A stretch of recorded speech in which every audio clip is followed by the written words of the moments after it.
¿Cuál es la historia real más aterradora que conocéis? Mi tía abuela se despertó en medio de la noche porque escuchó a su perro gruñendo bajito. En ese momento vivía sola, estaba soltera y residía en una casa de una sola planta, tipo rancho. Salió al salón para ver qué pasaba. No vio ni oyó nada fuera de lo normal, así que decidió asegurarse de que la puerta y las ventanas delanteras estuvieran cerradas. La puerta estaba cerrada, la primera ventana que comprobó también, pero al levantar la persiana de la segunda ventana, estaba completamente abierta y un tipo con pasamontañas estaba ahí plantado. Ella dijo que se rió con una risa malvada y soltó hora de la fiesta. Empezó a meterse dentro. Ella gritó que tenía un arma y su perro se puso a ladrar como loco. El intento de agresor decidió salir corriendo. Después de eso, mi tía se compró un arma y aprendió a usarla. Ni siquiera quiero imaginar qué habría pasado si no hubiera tenido a su perro para avisarle. Crecí en una funeraria. Ayudaba en la oficina. Cuando tenía unos 15 años, recibimos una llamada de un hombre cuya esposa y su bebé habían sido asesinados a sangre fría. Había muy pocas pistas. La noticia salió en los medios. La policía montó vigilancia durante el velatorio. Fue desgarrador, ya que la madre estaba junto al bebé. Me pidieron que recogiera las tarjetas de flores y de vez en cuando le preguntara al marido si reconocía los nombres. Luego las fotocopiaba y las volvía a colocar. Lo hacía porque era un niño. La gente me conocía y no llamaba la atención. Hablé bastante con el marido. Parecía devastado y conmocionado. La policía me contó que tenían un testigo presencial de alguien saliendo de la casa el día del asesinato. El testigo era una niña de 3 años. Reconoció al hombre que salía. Era el mejor amigo del marido. Resulta que el amigo y el marido habían hecho un pacto para matar a las familias del otro y huir con sus secretarias. La niña identificó al amigo y supongo que uno de ellos se rindió. Ambos acabaron en la cárcel por múltiples cargos, todo basado en el testimonio de una niña de 3 años. Todavía no puedo creer que ese hombre estuviera justo a mi lado, varias veces, y yo no tuviera ni idea. Creo que nunca volví a ver la vida de la misma manera después de eso.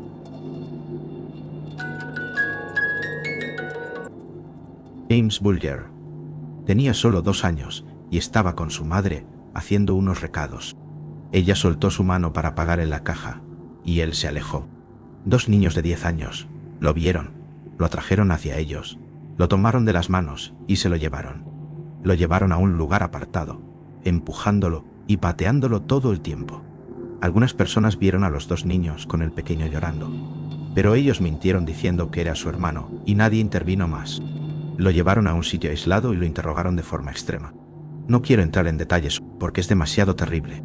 Dejaron su cuerpo en unas vías del tren, esperando que pasar un tren por encima pareciera un accidente. Lo encontraron días después. Su cuerpo fue hallado sin vida junto a las vías del tren. Los niños fueron atrapados y se convirtieron en los asesinos condenados más jóvenes de la historia del Reino Unido. Las imágenes de seguridad del día muestran a los niños observando a otros niños, eligiendo a su víctima. Y ellos también eran niños. Fueron liberados a los 18 años. Uno de ellos volvió a la cárcel por tener fotos de abuso en su ordenador. Lo que más me aterra de todo esto es que mi propio hijo tiene ahora 2 años, y los asesinos también eran niños. Fue premeditado, intencionado y completamente aleatorio. Solo un momento de despiste, y se convirtió en el objetivo de 2 niños asesinos. Niños. Pensar que niños más pequeños que mi hijo pueden ser capaces de algo así. Todo lo relacionado con este caso es simplemente horroroso.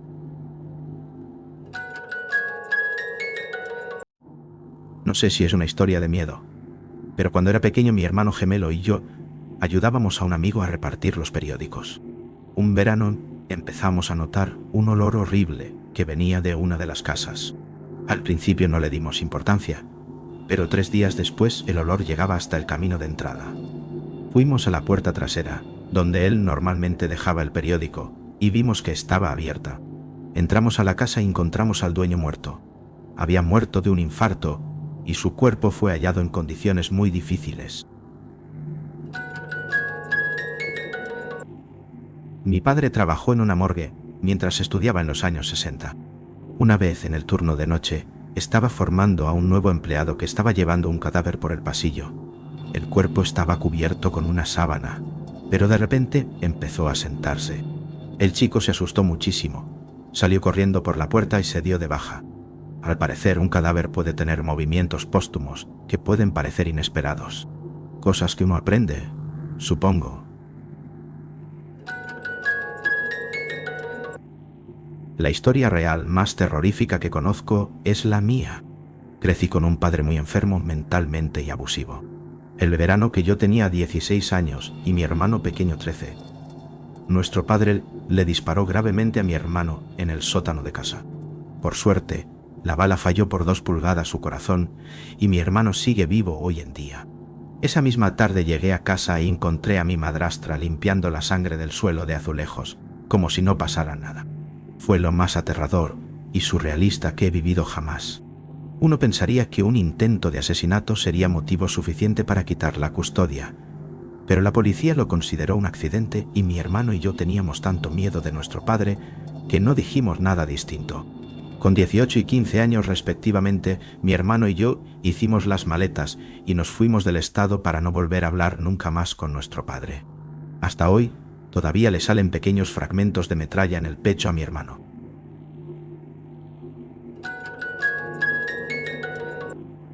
La explosión de la escuela New London. En 1937, una escuela en Texas intentó conectar por su cuenta una toma de gas natural, pero hubo una fuga y la escuela explotó. Es por eso que hoy en día el gas natural en Texas, y probablemente en todo Estados Unidos, lleva olor añadido. Me sorprende no haber escuchado nada de esto en el colegio, porque parece algo que deberían enseñar.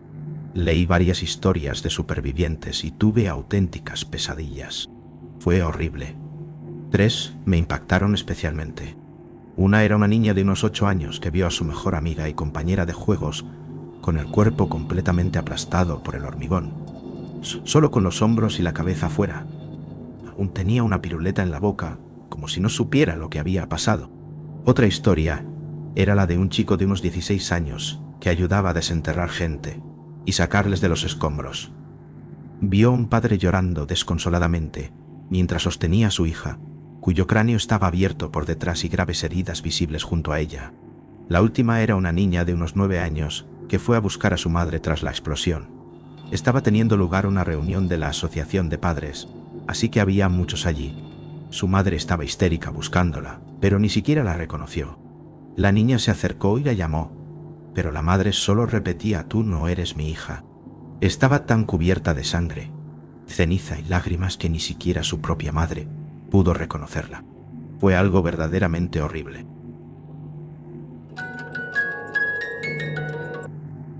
Vuelo Germanwings 9525. El copiloto se encerró en la cabina y desvió el vuelo de manera trágica hacia los Alpes franceses. Durante 10 minutos, la tripulación intentó desesperadamente entrar de nuevo en la cabina, pero en este mundo posterior al 11 de septiembre la puerta estaba diseñada para resistir cualquier asalto y no cedió. Este fue un vuelo diurno. Los pasajeros sabían lo que estaba pasando. Veían las montañas acercándose por las ventanillas. No fue un «¿qué es eso? Dios mío, rápido», sino una larga y angustiosa toma de conciencia de lo que se avecinaba, con un final inevitable. La serenata oscura no termina aquí. Suscríbete y activa la campanita para seguir juntos en la penumbra. Una de mis mejores amigas de la infancia tenía una tía que era la mujer más dulce y generosa que te puedas imaginar. Empezó a salir con un hombre que se enamoró de ella precisamente por lo amable y cariñosa que era. Después de un mes juntos, él la acusó de ser demasiado amable con otras personas, así que la atacó de forma mortal, mientras ella no podía defenderse. Él pensaba que la mayor falta de respeto era que ella mostrara bondad hacia otros cuando estaba en una relación comprometida. Creía que él era dueño de toda la bondad que ella podía dar, y que siendo amable con otros, estaba engañándole con todo el pueblo. La mató por ser la persona que él conoció cuando empezaron a salir. El hecho de que existan personas como él me da muchísimo miedo. Hace un par de décadas, un hombre me contó una historia sobre cómo estaba haciendo senderismo en una zona de Sudamérica y se separó del grupo. El suelo estaba húmedo y sin previo aviso cedió y quedó atrapado en un río subterráneo de corriente rápida, completamente a oscuras, sumergido y a merced de la corriente que lo golpeaba contra las paredes del túnel. Después de un tiempo la corriente disminuyó y se dio cuenta de que estaba en una especie de cavidad más grande, aún en completa oscuridad y bajo el agua. Él dijo que, aunque luchaba por contener la respiración, no entró en pánico y entendió que el agua tenía que seguir fluyendo hacia algún lado, así que se movió hasta encontrar otro túnel que lo absorbió. En un momento comenzó a ver luz. Golpeó hacia arriba, rompió el suelo y salió a la superficie, empapado, jadeando y a cierta distancia de los demás senderistas, que se quedaron algo desconcertados al verlo aparecer desaliñado. Vivía al lado de un asesino. Faye Swedlick tenía 6 años cuando fue secuestrada de su propio jardín. Salió en todas las noticias. Tenía equipos de televisión, policías e incluso a los federales en todo el complejo de mi casa. Mi prometida y yo nos reunimos con los federales 3 veces. Registraron nuestra casa entera. Recuerdo perfectamente que mi prometida me hizo una videollamada justo cuando la policía estaba revisando los contenedores de basura delante de mi casa. Sacaron una bota de ella y un cuchillo ensangrentado. Luego encontraron su cuerpo, tirado a unos 90 metros de mi casa. El asesino vio cómo encontraban el arma. El idiota la había metido en una bolsa de basura junto con su correo. Salió a su porche trasero y terminó con su vida. Es una locura. Hablé con ese tipo y nunca imaginé que fuera un psicópata. Todo esto pasó hace un año. Una mujer que solía ir al pub donde yo voy estaba con una amiga durante el día y por la noche perdió el autobús para volver a casa y acabó en otro pub. Estaba un poco bebida y terminó yéndose a casa con un hombre que vivía con otro hombre. Ambos tenían una obsesión con asesinos en serie y le arrebataron la vida y trataron de ocultarlo. Pasaron la semana siguiente metiendo sus restos en bolsas de plástico y escondiéndolos en arbustos, entre otros sitios. Los pillaron rápido y por suerte están en prisión de por vida. El día que desapareció la vi en el pub con su amiga y estuvimos en la zona de fumadores riéndonos de una paloma que estaba por allí. Tengo un vídeo donde sale ella haciendo una broma. Solo unas horas antes de morir. Pienso en ella casi todos los días, es algo que me marcó y no merecía un final tan cruel. Un niño llamado Bobby Dunbar desapareció a principios del siglo XX. Tras casi un año buscándolo, sus padres encontraron a un hombre con un niño que se parecía mucho a Bobby. Creyeron que era su hijo y, tras una batalla legal con la supuesta madre del niño, se lo llevaron a casa. Hubo todo un espectáculo por el regreso del niño desaparecido. Él vivió y murió creyendo que realmente era Bobby Dunbar. Sin embargo, décadas después, la nieta de Bobby pidió una muestra de ADN al sobrino de Bobby para comprobar si estaban emparentados. Resultó que no lo estaban, lo que significa que el verdadero Bobby Dunbar sigue desaparecido y probablemente murió solo, sin sus padres. Cuando tenía 7 años estaba recogiendo piedras en el jardín de mi tía y apareció una furgoneta vieja y destartalada. Un hombre bajó, estuvo trasteando con algo bajo el capó y luego lo cerró. Me preguntó: «Oye, chaval, ¿sabes cómo hacer un arranque con embrague?» Pasé mi infancia en una granja, así que sí, sabía cómo hacerlo. «Sí», le respondí. «Échame una mano rápido», me dijo. Empecé a acercarme a su furgoneta, pero en el último momento mi madre me llamó desde el garaje y me giré para ver qué quería.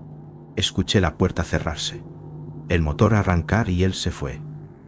Esa memoria nunca me había venido a la mente hasta que un día, casi 30 años después, estaba acostado a punto de dormir.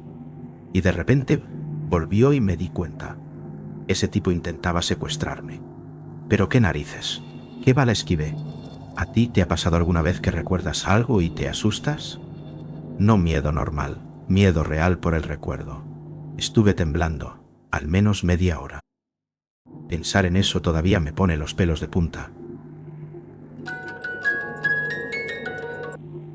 Seguro que todos han contado historias populares, así que voy con una personal.